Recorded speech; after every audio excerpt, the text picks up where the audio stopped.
जय श्री राम दोस्तों शिवा स्टोरी में आप सभी का स्वागत है। ज्ञानवर्धक कहानियां में आज जो हम कहानी लेकर आए हैं वो कहानी है सीता माँ ने कुंभकर्ण के पुत्र को कैसे वध किए थे। दोस्तों चैनल को सब्सक्राइब नहीं किए हैं तो चैनल को सब्सक्राइब जरूर कर ले। तो चलिए कहानी की ओर बढ़ते, जिनमें आज तक अवगत लोग ये ग्रंथ इतने व्यापक और विस्तृत है कि किसी एक व्यक्ति के लिए इन्हें पूर्ण रूप से जान पाना यह कहानी तब की है जब रावण का वध और वनवास की अवधि पूरी कर श्री राम अपने पत्नी सीता और भाई लक्ष्मण के साथ वापस श्री राम अपने परिवार के साथ सभा में विराजमान थे।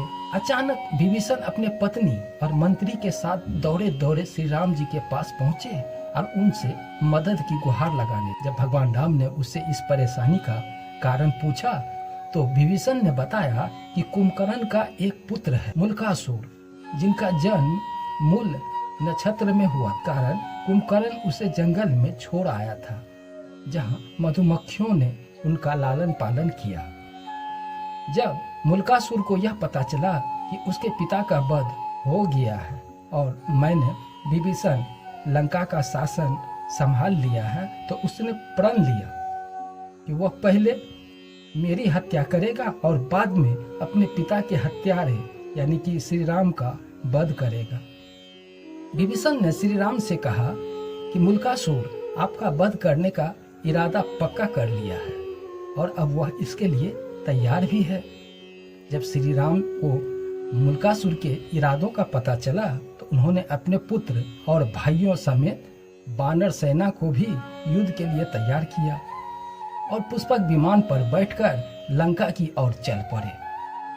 जब मुल्कासुर को श्री राम और उनकी सेना के आने की बात पता चली तो पहले ही युद्ध के इरादे से लंका के बाहर पहुंच गया। दोनों ओर से सेनाओं में करीब 7 दिन तक भयंकर युद्ध चला, लेकिन कोई परिणाम नहीं आया।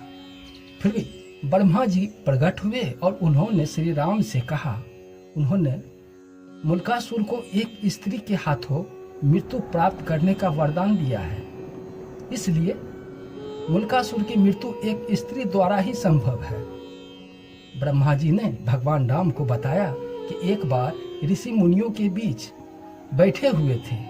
मुल्कासुर ने शोक व्यक्त करते हुए कहा था कि चंडी सीता की वजह से ही मेरे कुल का विनाश होगा। इस पर एक ऋषि ने क्रोधित होकर कहा कि जिस सीता को तू चंडी कह रहा है उसी के हाथों से तेरा अंत भी निश्चित है। मुनि के ये कहने पर मुल्कासुर ने उन्हें अपना आहार बना लिया। ब्रह्मा जी ने कहा कि अब मुल्कासुर को परास्त करने का यह सुनते ही भगवान राम ने अपने दूत पवनपुत्र हनुमान को गरुड़ के साथ सीता को सकुशल लाने के लिए भेज दिए।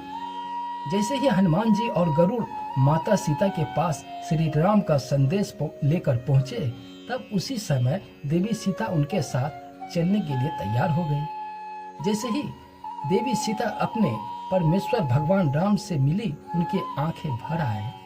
वह बहुत लंबे समय से अपने पति के वियोग में समय व्यतीत कर रही थी।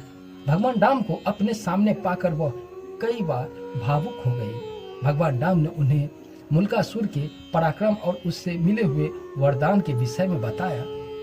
यह सब सुनते ही माता सीता क्रोधित हो गई और उनकी आवाज में भयानकता इतनी थी, सीता की दहाड़ से चंडी रूपी छाया निकलकर मुल्कासुर का वध करने के लिए आगे बढ़ने लगे। छाया को अपने पास आता देखकर मुल्कासुर ने उन्हें कहा, जा भाग जा यहाँ से, मैं स्त्री पर अपना पराक्रम नहीं दर्शाता हूँ। इस पर चंडी छाया ने मुल्कासुर से कहा कि मैं तेरी मृत्यु चंडी हूँ, तूने ब्राह्मणों का वध किया है, अब मैं तेरा वध करने उसका ऋण चुकाऊंगी। इतना कहकर सीता के रूप में मुल्कासुर की मृत्यु चंडी ने उस पर 5 बाण चलाए। दोनों ओर से बाणों की बौछार होने लगी। अंत में छाया ने चंडी का अस्त्र चलाकर मुल्कासुर को सीढ़ उड़ा दिया। वह सीधा लंका के दरवाजे पर जा गिरा। राक्षस भाग खड़े हुए और सीता की छाया पुनः उनकी देह में समा गई। इस तरह सीता माता के हाथों हुआ कुंभकर्ण के पुत्र मूलकासुर का वध। दोस्तों, यह कहानी पसंद आई हो तो चैनल को सब्सक्राइब जरूर कर ले।